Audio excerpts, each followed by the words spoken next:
Giles Pavey. I'm going to talk to you guys about what we're doing at Unilever. As Steve says, a massive global company turning over 60 billion euros. And I'm going to talk about what we're doing with AI. I always like to start with this slide. William Gibson, the father of cyberpunk, in 2003 said this quote that I'm sure many of you have seen before. The future is already here. And I think when we think about AI, it's so prevalent that when we think about AI ethics, we need to be thinking about it right here, right now, because this future is here with us. I'm going to start with a story. It's an international audience. This is from the UK. In the UK, we have parts of the road which are reserved for driving buses down so that people can get places quicker. I think they have them in most countries. And to stop cars going down bus lanes, we have cameras that check to see who's going. And if you go down and you in your car, then you'll receive a fine. Meet David and Paula Knight. David and Paula Knight live in the southeast of England, in Dorking. And there they are with their VW transporter van, their pride and joy. But they've also got a letter in their hand. And the letter in their hand is from Bath County Council. And Bath County Council have pointed out that they've been driving their VW van in a bus lane in Bath, which is a surprise to Dave and Paula because they've never been to Bath. And I speak from experience that when you get one of these summons, they have a picture of what you've done. And here's the picture of Dave and Paula driving their transporter van in the bus lane. So here in the UK, the registration plate, I had to look this up, so I'll read it out. Your registration plate is 520 millimeters by 111 millimeters. And it turns out that you can buy T-shirts with the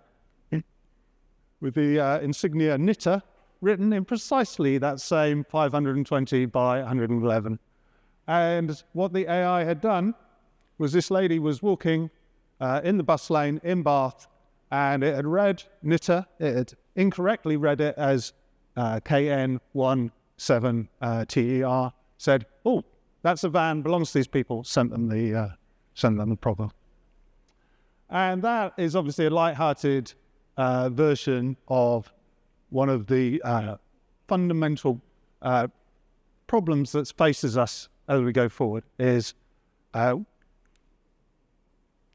with AI, we have amazing power, but as Voltaire and Ben Parker both seem to have started by saying, with that great power, well, there we go, comes great responsibility. So that is why at Unilever, and I think at all your companies as well, being responsible in your AI is imperative for how we go forward.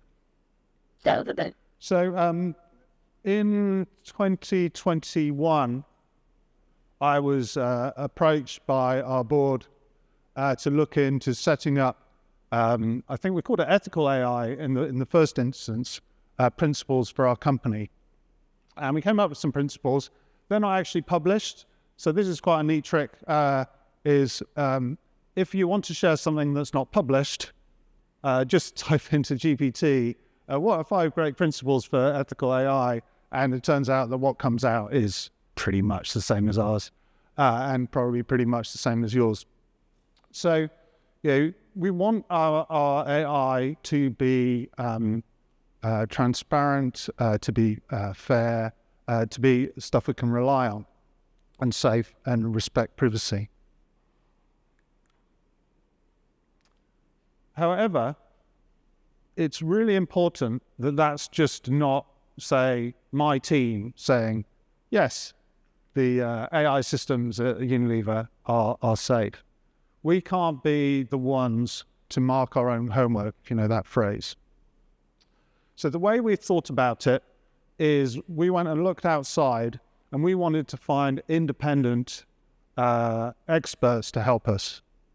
So a lot of the AI at Unilever, and I'm sure in many of your companies, there's a fair amount that we've built ourselves, but there's an awful lot that's also been built by our service integrators, and there's an awful lot which is just baked into the services that we use. So we went to an independent company. We chose one called Holistic AI, who are based here in the UK. And we really liked them because they had a mix of both the technical, and obviously technical analysis is really important for judging your AI, but also the kind of more process, sociological side of it. So we went with them. So at Unilever, we look at 5 aspects. We look at fairness, and I was raised as a scientist, a statistician, so I always kind of cringe a bit when we say we want no bias, because obviously we want to target our adverts biasly towards the people who are going to most appreciate them. But we want no unwanted bias, of course. We want transparency, but that needs to be kind of weighed up.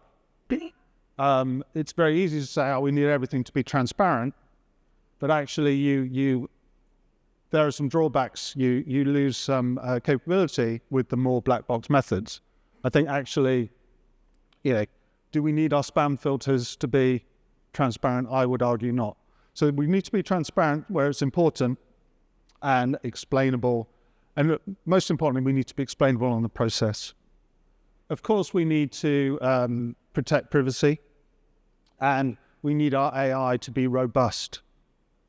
And coming back to this point I made about how we started with ethics, but then we moved on to the idea of assurance and more wide kind of responsibility and trustworthiness, we've included actually testing the efficacy of our AI into all the checks that we do.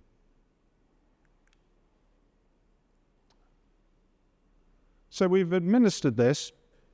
Now, so Unilever has around 350 live AI systems, and we've administered this on the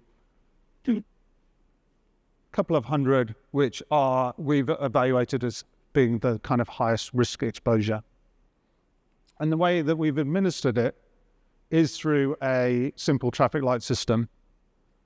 And the reason we've done that is because we are very conscious that probably our exposure to AI risk is not going to be because we've made some kind of nuance miscalculation where said something's like a 4 out of 10 when it should have been a 4.5. But we think that the risk is more about bureaucracy and people not actually following just the process. So that's why we've gone through this very simple red, don't do it. Amber, let us explain those risks. Green, there are no additional risks from AI in the system. So we have a process, and to be honest, this is pretty much like the process that I would imagine that most people would come up with. You do an initial kind of triage, and that's when you get your initial traffic lights, and then you move down through the process and doing checks, et cetera, et cetera. And we've found that of the now well over 100 that we've analysed, around 50% will see a actual mitigation. They'll start with red or amber, and they'll come down to amber and green. And we've managed to find ways to mitigate every process so that we've not had to stop anything. We've had to mitigate several, but that's obviously a good thing because we've taken something that might have had some slight unwanted imperfections or some like potential risks. We've managed to minimize that. So here's a couple of examples to explain, why with great power comes great responsibility. So today, if it's a typical Unilever day, we'll make about 150 million things. And they get made in our 350 factories around the world.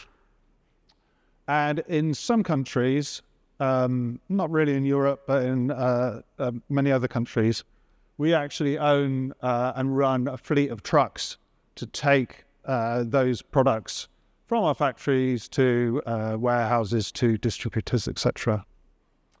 And I'm sure, like many companies represented in this room, safety is a really critical concern of ours. And we, very sadly, do have accidents within our truck fleet from drivers who might be overly tired. And so we've introduced a system which is a small camera, AI-powered camera, which checks, looks into the driver's face and launches an alarm if it thinks that there's a chance that they could be falling asleep. And so we put this system through our AI assurance. And the first thing to check is that it works as well, irrespective of what your skin tone is, what your age is, whether you're a man or a woman. And then most importantly in this case is just the efficacy. We've gone through a lot of effort to put this in, so how can we be sure it actually works?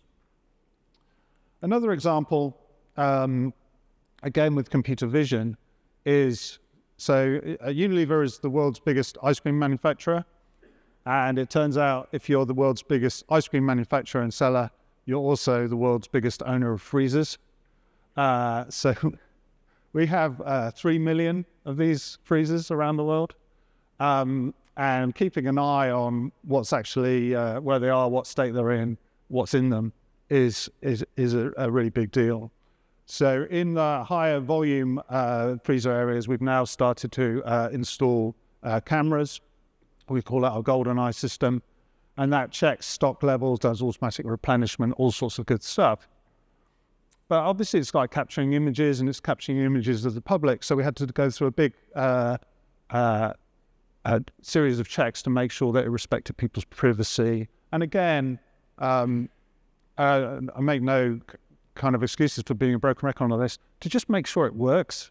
Make sure that it's not ordering stuff that's actually in there. So I'd just like to sort of finish off by just maybe bringing this together about what our attitude to AI assurance is.